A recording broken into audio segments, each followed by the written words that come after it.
At ang nakakapagtaka po, Madam Chair, para yatang hindi nagtutugma yung kwento sa kwenta. Dahil sa SALN kanina na binabanggit po ng ating kasamahan na si Congressman Terry Redon, may mga sinabi na wala na may cash on hand, kaso lang base sa pasok at labas ng pera, mas malaki po yung nai-report ng AMLAC at ng mga bangko sa AMLAC kaysa sa dun sa lumalabas sa SALN. Please proceed with inflow transactions. Number 6. Inflow transactions, a review of the identified inflow transactions shows a total inflows of approximately 1.51 billion with identified inflow activity identified only during the period 2006 to 2022. These inflows largely dominated by credit memo transactions amounting to 1.41 billion, which account for majority of the recorded inflows. Other notable sources of inflows include check deposits totaling 48.33 million, deposit transactions amounting to 45.73 million, and cash deposits of 4.95 million, while fund transfers 6 million, inward remittances 0.99 million, and salaries pension credits 1.05 million represent relatively minor portions of the total inflow.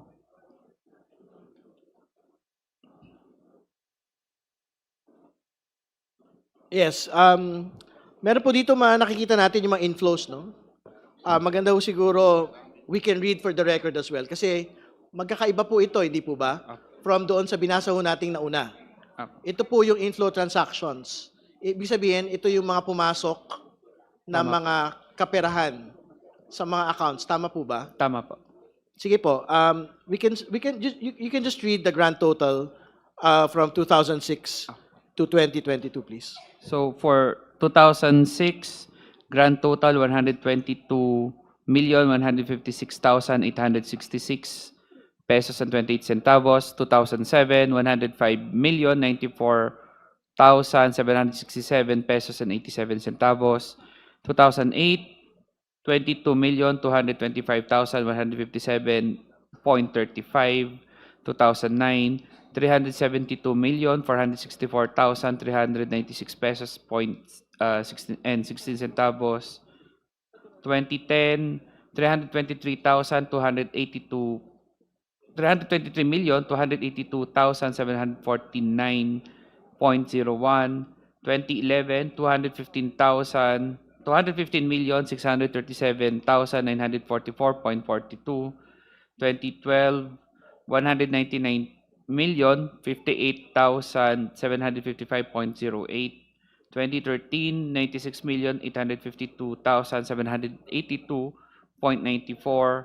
2014, 2,500,000 pesos. 2015, 23,796,782.94. 2016, 9,066,071.43. 2017, 9,866,071.43. 2018, 3,500,000.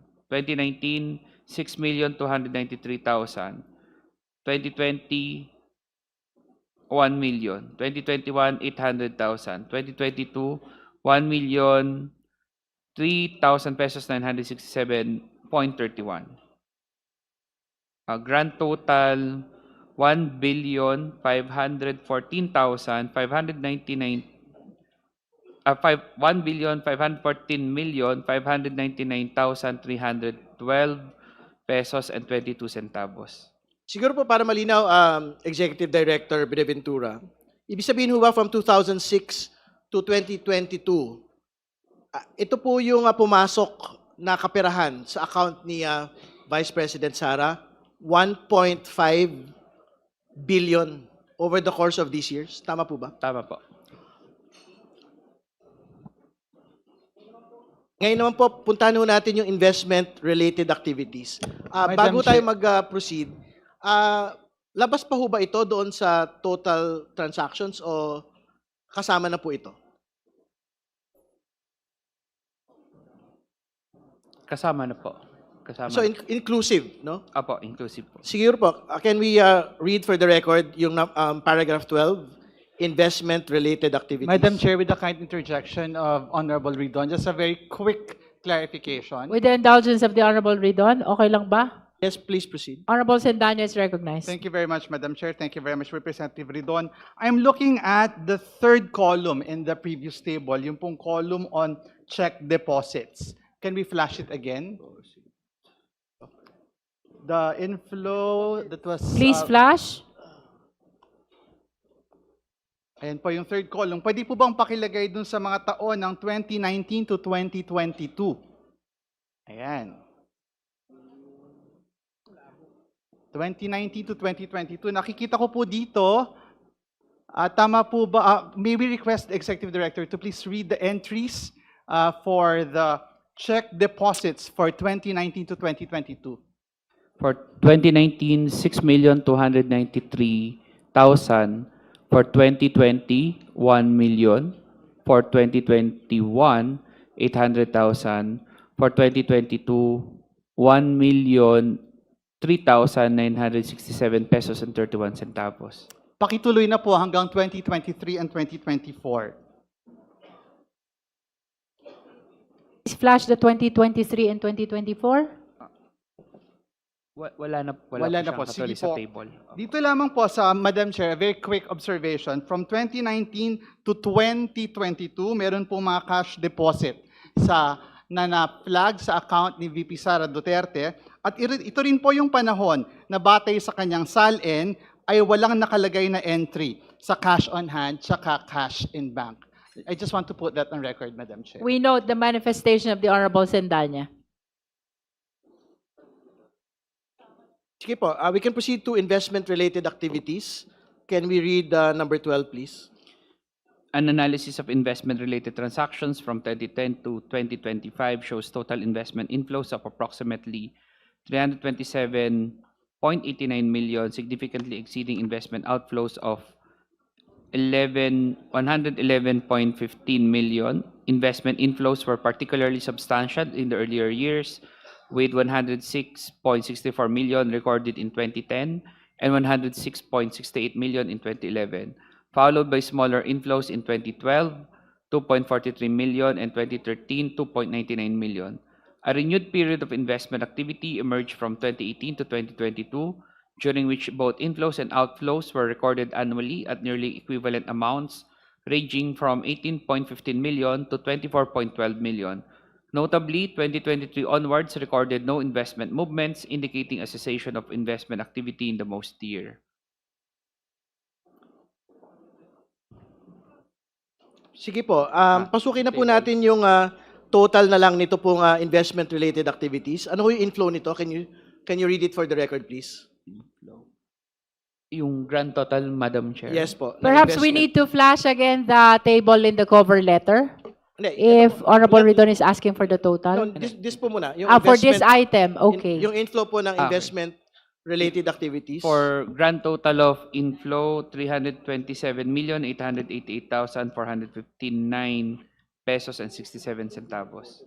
Sige po, before proceeding to the accounts of transactions of Attorney Carpio, All right. very relevant po, Madam Chair, na banggitin po natin, no? Is this for whose This is just transaction for, is this?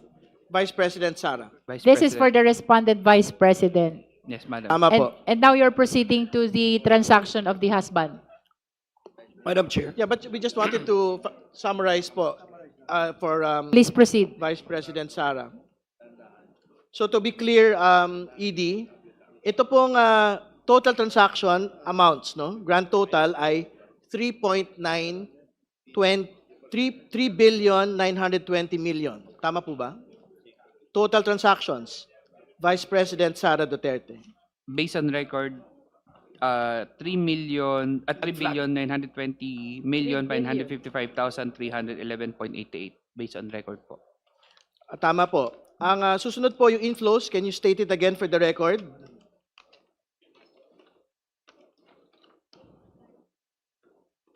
Ito po ba yung 1,514 million? Apo. Based on record, it's 1,514,599,312 pesos and 22 centavos. At ito po ang investment-related activities. Ang total inflow po nito ay 327 million. Can you read it again, the entirety? Based on records po, it's 327,888,456 pesos and 67 centavos. At salamat po. Pinapabanggit po natin ito for the record, Madam Chair, dahil kailangan po natin ibangga ito pong amounts na ito doon po sa 88 million net worth ng atin pong pangalawang Pangulo to date. No? Ibabangga din po natin ito doon sa year-on-year na net worth ng atin pong pangalawang Pangulo mula po noong 2007. At makikita po natin dito na kahit mag-usap po tayo sa total transactions, mag-usap po tayo sa total inflows, kahit mag-usap po tayo doon sa total investment activities ng atin pong pangalawang Pangulo on her transactions, hindi ho magbabangga doon po sa kabuuan ng kanya pong net worth at 88 million at doon po sa mas maliit pa nga na mga net worth in a previous reporting. So we can proceed, Madam Chair, to the Madam Chair. transactions of Attorney Carpio. Madam Chair, before we proceed, With the indulgence of the Honorable Ridon, may we recognize Yeah. Honorable D.S. Biron. yeah, thank you, Madam Chair. Just a quick clarification to our ED. Nakita natin that the bulk of the inflows came from credit memo. Is that correct to say, ED, that this credit memo amounting to 1.4 billion came from an existing account directly deposited to the account of VP Sara? That we cannot confirm at the moment. We have to verify that specific transactions. And if the verification proves that it came from an existing account deposited directly to the account, would you be able to tell us or reveal to us kung isang account ito, dalawang account, or it came from a common account? Is that possible? We can check, Mr. Chair, All Madam right. Chair. Okay, thank you, Madam Chair. Thank you, Honorable D.S. Biron. Ma'am, Madam Chair, point of The Honorable clarification. D.S. J.J. Suarez. Yeah. Ma'am, para lang po maunawaan ko po yung proseso ng pagre-report. Ito pong mga tinatalakay na covered or suspicious transactions, ito po ay inire-report sa inyo ng bangko o AMLAC ang nagpa-flag nito? Paano po ba ang sistema? Bangko po ang nagre-report dito sa EMLC. So, therefore, the bank determines kung ano yung mga considered na flag, suspicious, tapos nire-report sa inyo. Tama po. Okay. Kasi lawyers. Mahalaga po kasi malaman yon, Madam Chair, kasi upang maunawaan natin na yung bangko mismo ang nagpapadala ng na-report nito sa AMLAC. And it's not AMLAC looking into the specific accounts of these individuals. Am I right to state that, Madam Chair? Tama po yun. Okay. Thank you. So, sa madaling salita, para mas maunawaan po ng tao, hindi po iniimbestigahan ng AMLAC yung mga specific na bank accounts. Yung mismong report, ang pinanggagalingan po nito ay yung bangko mismo. Sila ang nagre-report sa AMLAC. At ang nakakapagtaka po, Madam Chair, para yatang hindi nagtutugma yung kwento sa kwenta. Dahil sa SALN kanina na binabanggit po ng ating kasamahan na si Congressman Terry Redon, may mga sinabi na wala na may cash on hand, kaso lang base sa pasok at labas ng pera, mas malaki po yung nai-report ng AMLAC at ng mga bangko sa AMLAC kaysa sa dun sa lumalabas sa SALN. So, pwede ko rin po bang masabi, Madam Chair, na maaari AMLAC na hindi pa kumpleto ang report kasi ang sabi niyo po, bangko lang po nagre-report sa inyo. So there may be other transactions that may have not been reported to you because they may have thought that those were not suspicious, neither were they flagged. Am I right to assume that?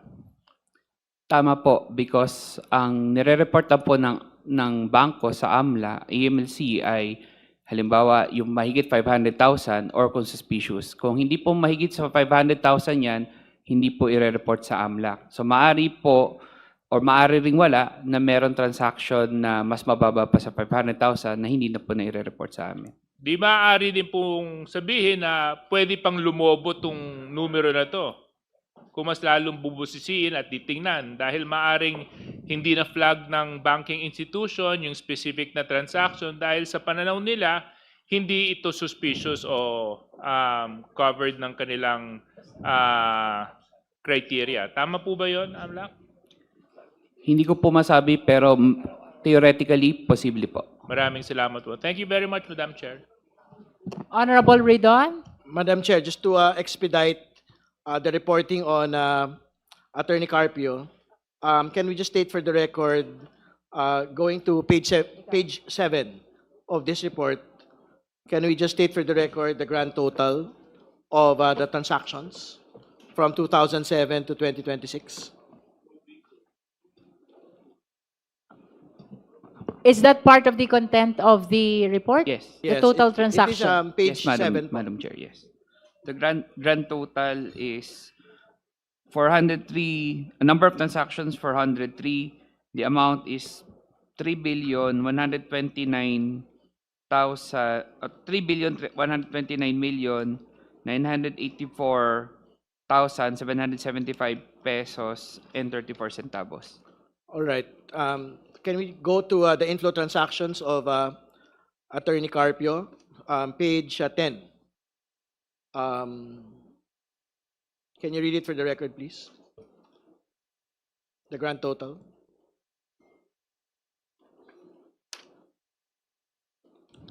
Grand total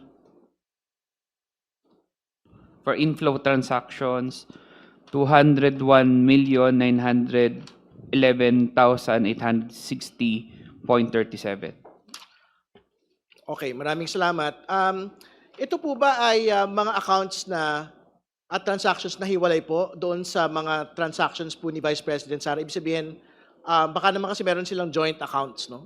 So hindi ba ito nakakomingle doon po sa mga nauna na po ninyong mga binanggit na reports, no, on the Vice President? Meron pong ilan na joint pero maliit, konting-konti lang po. Okay, so ibig sabihin, malaking bahagi nito pong 3.1 billion total transactions, 201 million inflow transactions ay mga accounts po mismo ni Attorney Carpio. Tama po ba? Maaari po, yes. All Based right. on records lang po. And for the record, Madam Chair, binabanggit nga ho ng atin pong AMLC na magkahiwalay pa ho ito. At pagka pinagsama-sama po natin, particularly po, yung inflow transactions na lang po, nung pong ating pangalawang Pangulo at ng atin pong, at ng kanya pong may bahay, malayo pa rin ho doon sa 2024 net worth ng atin pong pangalawang Pangulo at malayong malayo doon po sa pinagsimulan po niyang net worth for 2027. Yun lamang po. Maraming salamat, Madam Chair.